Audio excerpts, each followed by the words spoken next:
नमस्कार, आप देख रहे हैं स्पेशल रिपोर्ट न्यूज रूम से। आपके साथ मैं हूं अंजना ओम कश्यप। बिहार की राजनीति एक ऐसे मोड़ पर पहुंच गई है जहां गठबंधन की गांठें अब खुलती हुई नजर आ रही हैं, और वो इसलिए क्योंकि नीतीश कुमार अड़े हुए हैं कि वो तेजस्वी यादव का फुल एंड फाइनल करके मानेंगे।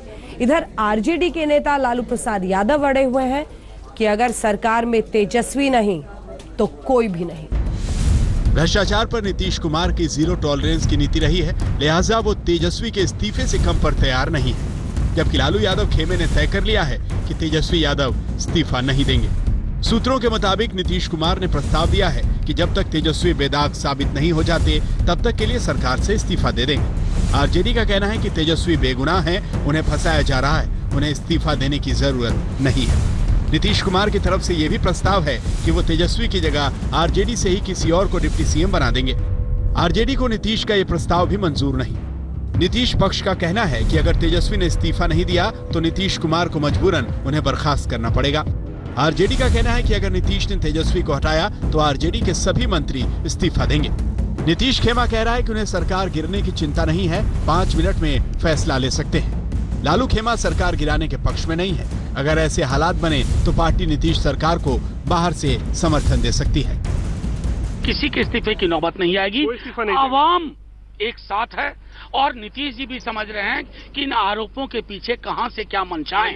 आरोप लगे, इन्वेस्टिगेटिंग एजेंसीज की रिपोर्ट हो या मुकदमे लगे, उस पर we must come clean on it, वरना सार्वजनिक जीवन में बदनामी के साथ राज्य का संचालन करना नीतीश कुमार सरीखे नेताओं का स्वभाव नहीं है। जाहिर है आरजेडी और जेडीयू दोनों अपने स्टैंड पर कायम हैं। ऐसे में अब बिहार सरकार के भविष्य पर भी 3 विकल्प साफ साफ दिखाई दे रहे हैं। पहला विकल्प, अगर दोनों पार्टियों में यूं ही ठनी तो नीतीश खुद मुख्यमंत्री की कुर्सी छोड़ सकते हैं।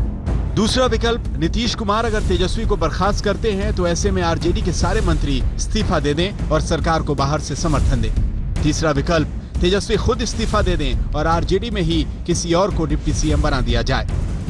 महागठबंधन में छिड़े इस घमासान पर बीजेपी भी निगाहें गड़ाए हुए है। नीतीश को भ्रष्टाचार के खिलाफ उनकी लड़ाई याद दिला रही है, साथ ही इशारों इशारों में अपने खेमे में खींचने की कोशिशों में भी लगी हुई है। ये बात सच है कि अगर नीतीश आरजेडी का साथ छोड़कर बीजेपी से हाथ मिला लें तो उनकी सरकार चलती रहेगी, लेकिन इस समीकरण के अभी दूर दूर तक के आसार नहीं।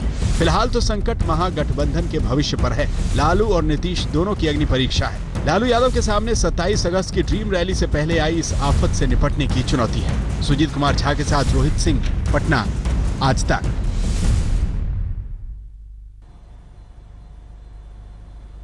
आइए बताते हैं आपको बिहार विधानसभा की तस्वीर। अभी जो स्थिति बनी हुई है, किस पार्टी के हैं कितने विधायक, किन किन कर मिलकर चल रही है बिहार में सरकार। तो सबसे पहले आरजेडी 80 विधायक, सबसे ज्यादा विधायक। इधर जेडीयू के 71, फिर कांग्रेस पार्टी के 27। अब तीनों की मिलकर चल रही है सरकार। बीजेपी के पास भी 58 है, लेकिन 27 में जोड़ दीजिए 71 में जोड़ दीजिए 80, मिलकर 178 विधायकों के साथ चल रही है इस वक्त गठबंधन की आरजेडी, जेडीयू और कांग्रेस की सरकार। अब अगर ऐसी परिस्थिति आती है कि आरजेडी बाहर हो जाए और जेडीयू के पास विकल्प क्या है, बीजेपी के 58। याद रखिए, अगर बीजेपी आती है तो कांग्रेस तो रहेगी नहीं, गठबंधन में सरकार चलेगी नहीं, तो कांग्रेस भी निकलेगी। यानी याद रखिए, जेडीयू, अगर ये गठबंधन जेडीयू और आरजेडी का टूटता है तो इसका अर्थ ये होगा कि आरजेडी और कांग्रेस दोनों बाहर, और 71 हो गए जेडीयू के, 58 हो गए बीजेपी, जोड़ के हो जाएंगे 129। और फिर विकल्प यही है, क्योंकि इसी तरह से बच सकती है नीतीश की सरकार बिहार में 243 के इस विधानसभा में। तो कुल मिलाकर तस्वीर यही है। हालांकि अभी तक पूरी तरह से साफ नहीं है, लेकिन तेवर खूब सख्त हो रहे हैं दोनों ही तरफ से। 4 दिनों का अल्टीमेटम दिया गया था, आरजेडी कहती रही कोई अल्टीमेटम नहीं दिया है नीतीश ने। नीतीश के सिपा सालार आज सामने आते रहे और जमकर कहा, भ्रष्टाचार पर कोई भी समझौता हमें स्वीकार नहीं होगा। जुबानी तीर दोनों ही तरफ से। देखिए,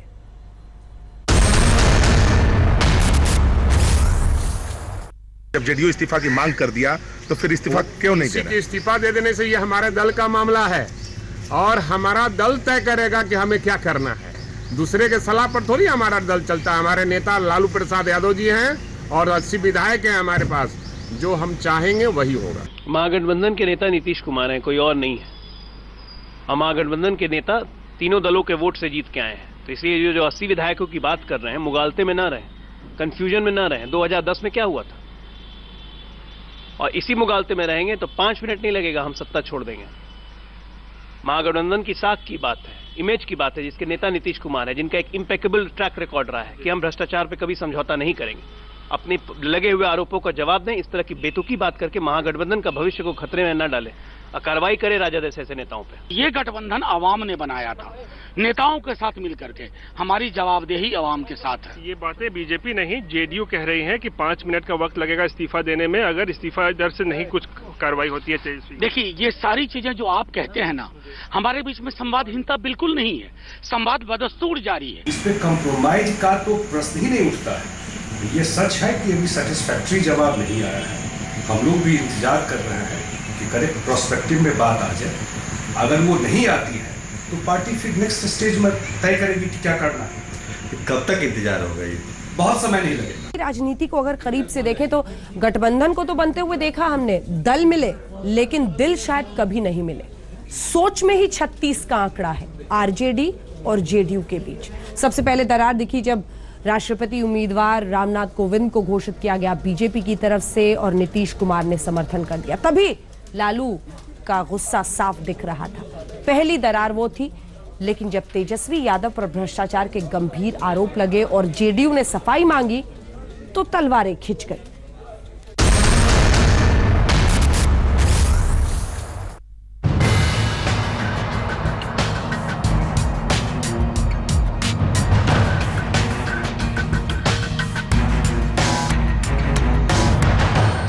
बिहार में वोटों का बिखराव रोकने और सत्ता पर कब्जा करने के लिए लालू नीतीश का जो गठबंधन बना था, उसकी गांठें अब खुलने लगी हैं। बिहार के डिप्टी सीएम और लालू के बेटे तेजस्वी यादव के इस्तीफे के सवाल पर महागठबंधन में रिश्ता अब तलाक के मोड़ पर पहुंच गया है। आरजेडी और जेडीयू के बीच छिड़े इस घमासान की वजह बनी सीबीआई की एक एफआईआर।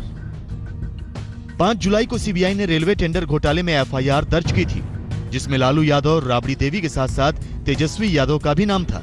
7 जुलाई को सीबीआई ने लालू यादव के 12 ठिकानों पर छापे मारे। सीबीआई ने राबड़ी से 6 घंटे तो तेजस्वी यादव से 8 घंटे तक पूछताछ की। 10 जुलाई को लालू यादव के घर आरजेडी विधायकों की बैठक हुई, जिसमें तय किया गया कि तेजस्वी यादव सरकार से इस्तीफा नहीं देंगे। 11 जुलाई को नीतीश कुमार ने जेडीयू की बैठक में साफ कर दिया कि भ्रष्टाचार के मुद्दे पर उनकी पार्टी कोई समझौता नहीं करेगी। नीतीश कुमार ने तेजस्वी को जनता के बीच अपनी सफाई देने की सलाह दी, साथ में 4 दिन का अल्टीमेटम भी दिया।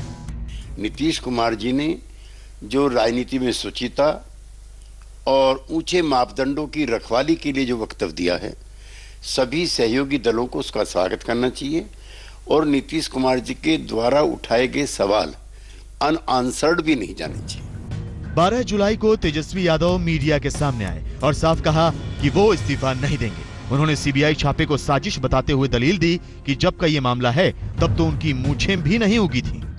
मतलब 13-14 2004 का मामला, 14-15 साल उम्र होगी, हम गलत काम करेंगे। जब मेरा मूंछ भी नहीं आया था तो हम गलत काम करेंगे। आज हम उप मुख्यमंत्री बने, ईमानदारी से अपने कर्तव्यों का निर्वहन किया, तब कोई गलत काम नहीं किया। और उस समय ना मेरे पास कोई पद था, हम तो बच्चे थे, मूंछ भी नहीं आया था। तेजस्वी यादव की ये सफाई नीतीश को पसंद नहीं आई। नीतीश खेमा तेजस्वी के इस्तीफे को लेकर अड़ गया। आज नीतीश कुमार के अल्टीमेटम की मियाद भी पूरी हो रही है। सबकी निगाहें अब नीतीश कुमार के अगले कदम पर लगी हैं। बिहार में रोहित सिंह के साथ आनंद पटेल, दिल्ली आज तक। यूपी विधानसभा और तमाम विधायकों की सांसें आज अटक गई जब पता चला कि जो कुछ दिनों पहले व्हाइट पाउडर लगभग 150 ग्राम था, विधानसभा से व्हाइट पाउडर बरामद किया गया था, वो तो पीटीएन है, यानी एक ऐसा विस्फोटक जो कि खुद मुख्यमंत्री ने कहा अगर 500 ग्राम होता तो पूरी की पूरी विधानसभा उड़ाई जा सकती थी। सांसें अटक गई हैं तब से।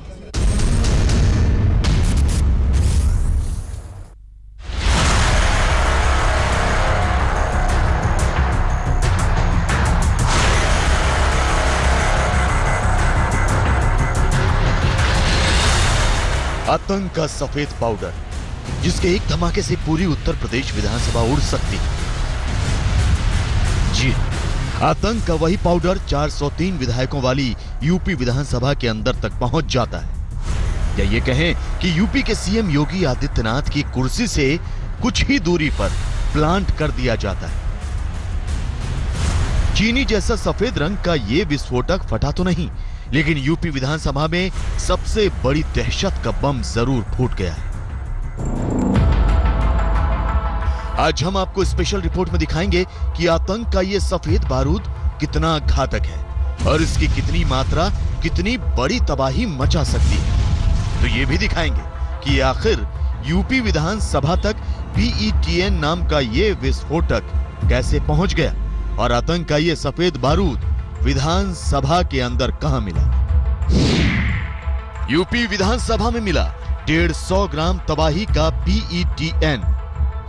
500 ग्राम PETN पूरी यूपी विधानसभा को उड़ा सकता है। यूपी विधानसभा की सुरक्षा में सफेद बारूद की चूक। यूपी विधानसभा में आतंक की ये साजिश रची गई तो सीएम योगी फुल एक्शन में आ गए। योगी ने साफ साफ कह दिया है कि जिसने भी विधानसभा की सुरक्षा से खिलवाड़ किया है उसकी। हम आपको बता दें कि आतंक का ये सफेद बारूद इतना घातक है कि कोई इसकी दहशत को सूंघ भी नहीं सकता। जी हां, किसी के पास चीनी जैसा सफेद विस्फोटक है भी या नहीं, कोई पता नहीं लगा सकता। यहां तक कि PETN के सामने डॉग स्क्वाड और मेटल डिटेक्टर भी फेल हो जाते हैं। यूपी विधानसभा के अंदर PETN नाम का ये विस्फोटक विपक्ष के नेता राम गोविंद चौधरी की सीट के पास एक कागज की पुड़िया में बंधा हुआ मिला। ये मामला 12 जुलाई का है। विधानसभा खत्म होने के बाद जब क्लीनिंग स्टाफ सफाई कर रहा था तो उन्हें ये पुड़िया मिली। इसके बाद सीएम योगी ने 13 जुलाई को शाम 4 बजे DGP, principal secretary, ADG law and order समेत कई सीनियर अफसरों की मीटिंग बुलाई। पाउडर की पुड़िया को फॉरेंसिक लैब में भेजा गया, जहां इस बात की पुष्टि हुई कि ये PETN नाम का विस्फोटक है। ये वो जगह है जिसे हम आपको दिखा सकते हैं जहां पर कि ये विस्फोटक मिला है और इसी सीट के नीचे सफाई कर्मी ने इसे देखा था और उसके बाद उसे मार्शल तक पहुंचाया गया, फिर उसकी फॉरेंसिक जांच हुई। आप देख सकते हैं इस पूरे हॉल में तकरीबन 403 लोग बैठे थे, बैठने की क्षमता है और अगर इस विस्फोटक का इस्तेमाल हो गया होता तो किस कदर की तबाही हो सकती थी। फिलहाल जो जब्त विस्फोटक है, साथ साथ CCTV है, ये तमाम चीजें सुरक्षा एजेंसियों के हवाले हैं। अब जांच इस बात की हो रही है कि आखिर वो कौन गद्दार है जो PETN जैसे घातक विस्फोटक को विधानसभा के अंदर तक ले आया और विधानसभा में तबाही के विस्फोटक को रखने का मकसद क्या है। पूरी जांच की मांग योगी आदित्यनाथ NIA से कर रहे हैं। कुमार अभिषेक के साथ शिव पूजन झा, लखनऊ, आज तक। बीजेपी कह रही है कि ये साजिश है उनकी सरकार के खिलाफ। अगर साजिश है तो ये साजिश योगी आदित्यनाथ के खिलाफ कौन रच रहा है? इतना घातक विस्फोटक कौन लेकर आया? खुद योगी आदित्यनाथ भी बिल्कुल हिल चुके हैं। उन्होंने तमाम बातें आज विधानसभा में कही और अब इस पूरे विधानसभा को किले में तब्दील कर दिया गया है। चेकिंग हर एक के लिए पास और ऐसे कोई भी कहीं पर कमी नहीं जिससे बड़ी चूक फिर से दोबारा हो।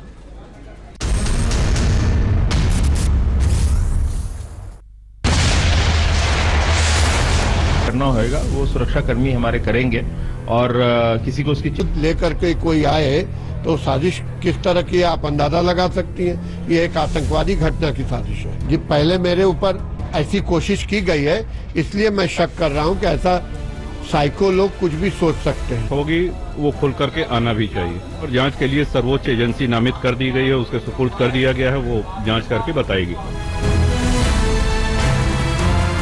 क्या देश के दुश्मन यूपी विधानसभा के अंदर तक पहुंच चुके हैं? क्या देश के दुश्मन यूपी विधानसभा के चप्पे चप्पे से वाकिफ हो चुके हैं? कहीं न कहीं इसका अंदाजा मुख्यमंत्री आदित्यनाथ को भी हो चुका है और अब वो दुश्मनों को कतई बख्शने के मूड में नहीं है और इसीलिए उन्होंने विधानसभा में सख्त पहरेदारी की तरफदारी कर दी है। फरहान नाम के शख्स को गिरफ्तार किया है। देवरिया के छापर गांव के रहने वाले फरहान ने 6 जुलाई को यूपी विधानसभा उड़ाने की धमकी दी थी। मैं विधानसभा उड़ाने का धमकी दिया था। क्यों? किसको दिए थे धमकी? जी सर। हम आपको बता दें कि खतरा योगी आदित्यनाथ को भी है, क्योंकि योगी आदित्यनाथ की छवि एक हिंदूवादी नेता की रही है। मुख्यमंत्री बनने से पहले उनके बयान विवादों में रहे हैं, इसीलिए योगी जहां भी जाते हैं उनकी सुरक्षा बेहद टाइट रहती है। अब एक तरफ योगी सुरक्षा को टाइट करने में लगे हैं, तो दूसरी तरफ उनकी ही पार्टी के नेता सिक्योरिटी सिस्टम पर चोट कर रहे हैं।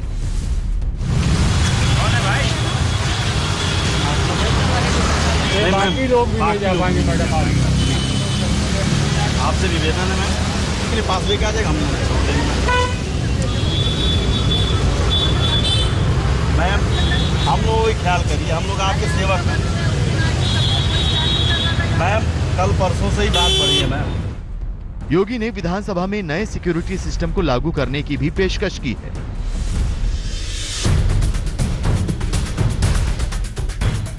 सभी कर्मचारियों का पुलिस वेरिफिकेशन हो। विधायक फोन लेकर सदन के अंदर ना आए, लाएं तो साइलेंट करें। बिना पास के विधानसभा में एंट्री बैन हो। जिम्मेदार और जवाबदेह लोगों को सिक्योरिटी सौंपी जाए। यूनिफॉर्म सिक्योरिटी सिस्टम होना चाहिए। सभी विधायक सिक्योरिटी चेक में सहयोग करें। ये विधानसभा के सदन के भीतर जाने का रास्ता है, जहां से विधायक, मंत्री, मुख्यमंत्री तमाम लोग यहां से जाते हैं।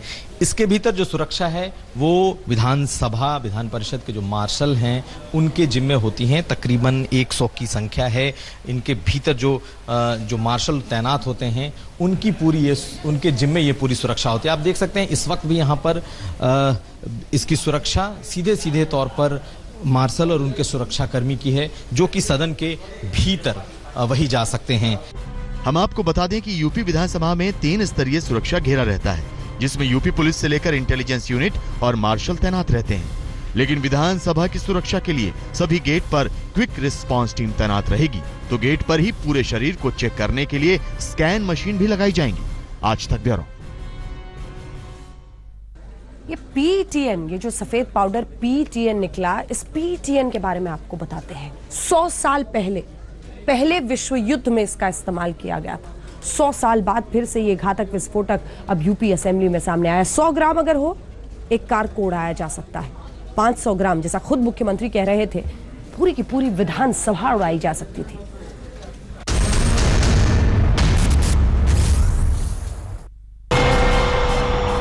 पहला धमाका,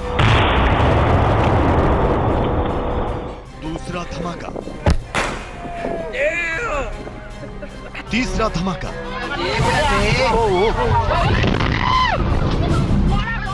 इन 3 धमाकों को देखकर आपको बखूबी समझ आ गया होगा कि सफेद पाउडर से दिखने वाला ये PETN कितना खतरनाक है। कैसे इसकी थोड़ी सी मात्रा बड़ी तबाही का सबब बन सकती है, और आखिर क्यों इसे प्लास्टिक बमों में सबसे शक्तिशाली और खतरनाक माना जाता है।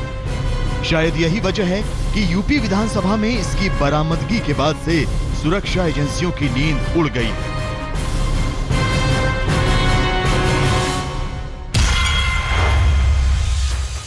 PETN, पेंटाइरीथ्रिटोल टेट्रानाइट्रेट। सफेद रंग के पाउडर की शक्ल का ये विस्फोटक पेंटाइरीथ्रोटल का नाइट्रेट ईस्टर है, जिसका उत्पादन 1912 में शुरू हुआ और प्रथम विश्व युद्ध में जर्मनी की सेना ने इसका पहली बार इस्तेमाल किया। तो आजकल ये आतंकवादियों की पहली पसंद बन चुका है। जानते हैं क्यों? तो जरा गौर से देखिए और समझिए।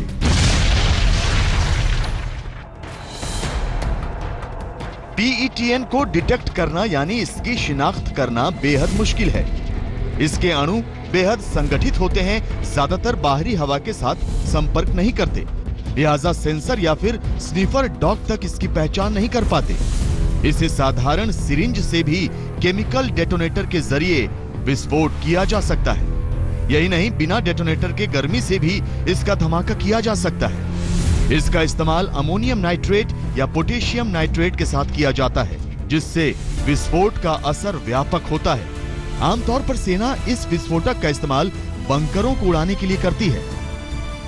अगर ये बाई चांस एक्सप्लोजन काम कर जाता तो इसका जो कॉन्सिक्वेंसेस होते पूरे यूपी के लिए नहीं, पूरे देश के लिए और नेशनल और इंटरनेशनल रेमिफिकेशन होते। हम आपको बता दें कि 7 सितंबर 2011 को दिल्ली हाई कोर्ट ब्लास्ट में PETN विस्फोटक का इस्तेमाल किया गया था। इस ब्लास्ट में 17 लोगों की मौत हो गई थी, जबकि 76 लोग घायल हुए थे। दुनिया के 5 सबसे खतरनाक विस्फोटकों में से एक PETN आतंकियों का सबसे फेवरेट विस्फोटक माना जाता है, क्योंकि इसे छुपा कर ले जाना बेहद ही आसान होता है। आज तक ब्यूरो। रेगिस्तान से मैदान तक पानी का कहर, आइए आपको दिखाते हैं। खास तौर पर पहाड़ों पर कैसा जल प्रलय इस वक्त चल रहा है। मैदानी इलाके हों, तमाम अलग अलग जगहों पर असम, वहां पर बाढ़ का कहर देखिए।